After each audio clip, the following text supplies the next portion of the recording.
Hi,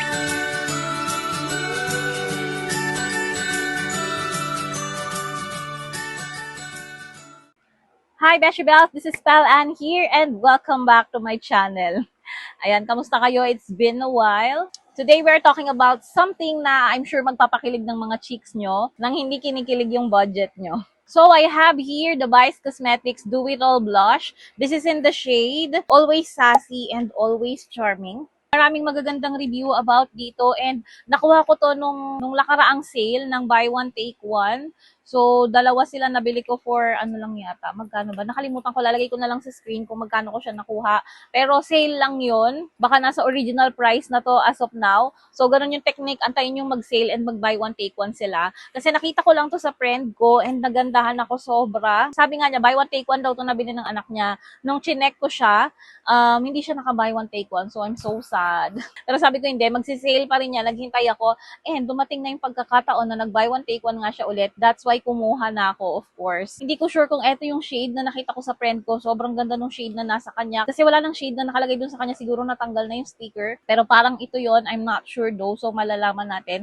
And then, kumuha ako ng isa pang pink. So, ang maganda dito sa Vice Cosmetics Do It All Blush, pwede na to sa cheeks, pwede sa lips, and pwede mo na rin gamitin sa eyes. So, tignan natin, subukan natin sila. So, itong isa lalagay ko dito sa kabilang cheeks ko and itong isa dito sa kabila. Unahin na natin itong Always Charming. Nakabox pa nga yan, ganyan. And ganito yung itsura niya. This is the Always Charming. So, swatch ko muna sa kamay ko para makita natin. Wow! Ayan, eto yung Always Charming. Ayan yung shade niya. Hindi ko sure kung eto nga yung nakita ko sa friend ko, pero ang ganda kasi nun. So, pwede na nga to sa lips, pwede sa eyes, and pwede sa cheeks.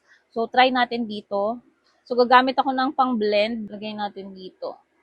Wow, ang ganda, 'di ba? Siguro eto nga yung shade na nakita ko doon sa friend ko. Hindi ako ganun ka-sure pero gustong-gusto ko yung kulay nung nakita ko sa kanya. Ako kasi ang mga blush na gusto ko yung medyo orange. Feeling ko yun yung nagko-complement sa skin ko rather than pink or red. Ayan, ayan siya.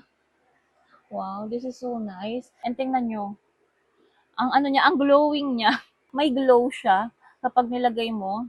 So, try natin sa lips. Kalahati lang kasi sa kabila, try natin yung isang shade. O, sa lips masyado tong light. Ayan, itong shade na to, na Always Charming. Ayan, ganyan. Maputla siya sa lips actually, but maganda siya sa cheeks. Try din natin maglagay sa mata.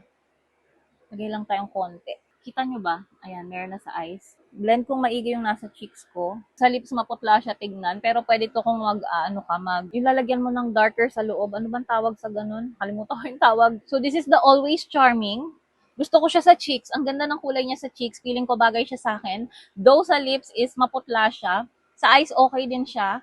So, yung isa naman yung itry natin. So, this one is the Always Sassy. Pink yung shade nito, ayan. So, lagay natin siya dito. Swatch natin siya. Wow! Grabe ang pagka-pink nito. Wow. Ayan, parang electric pink na siya. Hindi ko sure kung bagay ito sa cheeks ko, pero yeah, we will see. Tayo sa cheeks, konti. And ang maganda sa kanya, konti lang ilagay mo. Pigmented na. Wow, maganda rin tong shade ng pink actually sa cheeks. No, diba? Bagay ba sa akin yung ganitong pink? Lagay tayo konti sa eyes. Ang ganda niya, no? Parang ang glowy niya kapag ka nasa skin na. Tingnan nyo naman. Try natin sa lips. Sa kalahati lang din. Ayun. Naalala ko na yung word.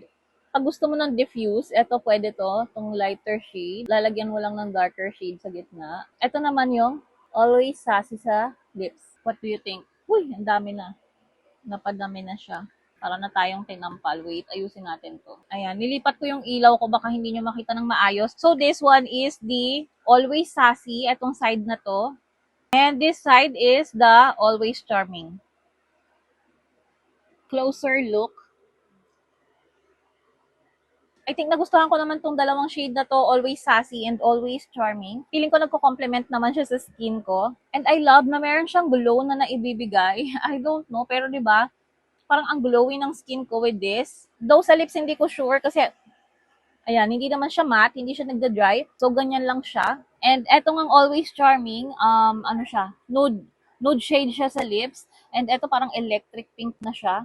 Sa eyes, okay lang din. Pwede mo rin siyang gawing pang eyeshadow. Lalo na kung nagmamadali ka. So, siguro sa mga next video, try natin gumawa ng makeup look gamit itong mga to. Yeah, so far, so good. I really like it. And parang first time kong magkaroon ng liquid blush. Cream blush yung talagang ginagamit ko. Hindi na rin ako gumagamit ng powder blush. Pang set na lang. Ngayon lang ako gagamit ng mga liquid blushes. So far, I like it. And this is so affordable, guys. Maglalagay na lang din ako ng link siguro sa description box. Or kung pwede akong mag-tag dito sa video. But, yeah. Abangan nyo yung mga sale kasi nagba-buy one, take one to. Pero kung hindi kayo makaintay, pwede nyo rin naman siyang bilhin sa original price niya. So, if you're interested, maglalagay na lang ako ng link dyan sa baba. So, I guess that's it for this vlog. Maiksi lang to. Konti na lang din kasi yung memory ko. So, tinry lang natin to, swatches, and ayan, try lang natin sa face natin. So, if you like more videos like this, don't forget to thumbs up this video.